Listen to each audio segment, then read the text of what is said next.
যাচ্ছিল তখন কেউ ওই সময় তো আর আওয়ামী লীগের কোনো লোকজন নেই, তখন তাদের কেউ ওই ভ্যান গাড়িতে আগুন ধরিয়ে দেয় এবং ওইভাবে লাশগুলো পুড়ে যায়।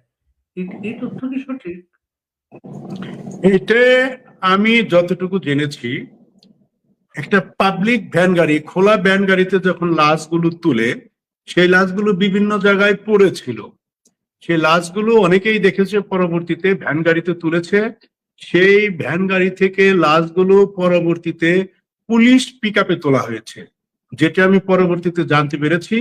সেই লাশ মর্গে পাঠানোর জন্য ওসি সাহেব পুলিশের গাড়ির ড্রাইভার এবং ডুমকে বলেছিল, তারা দুজনই মর্গে যেতে অস্বীকৃতি জানিয়েছে, কারণ রাস্তাঘাটের যে অবস্থা ছিল সে অবস্থায় একটি পুলিশের গাড়ি 5ই আগস্ট মর্গে যাওয়া কোনোভাবেই সম্ভব ছিল না।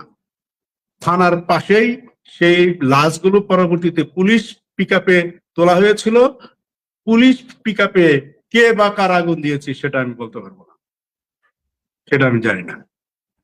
কিন্তু এই দায়টা আপনাকে দেওয়া হয়েছে আজকে।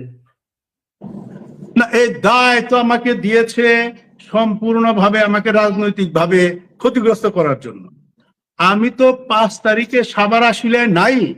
আমি বারবার বলছি, পুলিশের যে সিডিআর তারা চেক করে মোবাইলের যে আমি কোথায় আছি, এটা তো চেক করা যায়, চেক করলেই তো পাবে। এটা সম্পূর্ণ রাজনৈতিক উদ্দেশ্য প্রণোদিত ভাবে আমি যাতে ভবিষ্যতে কোনো নির্বাচনে অংশগ্রহণ করতে না পারি, তারা এই উদ্দেশ্য নিয়েই আমাকে আইসিটি মামলায় দিয়ে আমার বিরুদ্ধে ফাঁসির রায় দিয়েছে। সাভার আশুলিয়ার একজন জনগণ আমাকে ওই 5 তারিখে সাভার আশুলিয়ায় দেখে না, এটা কেউ বলতে পারবে না। আপনার এখনো রাজনৈতিক প্রতিপক্ষ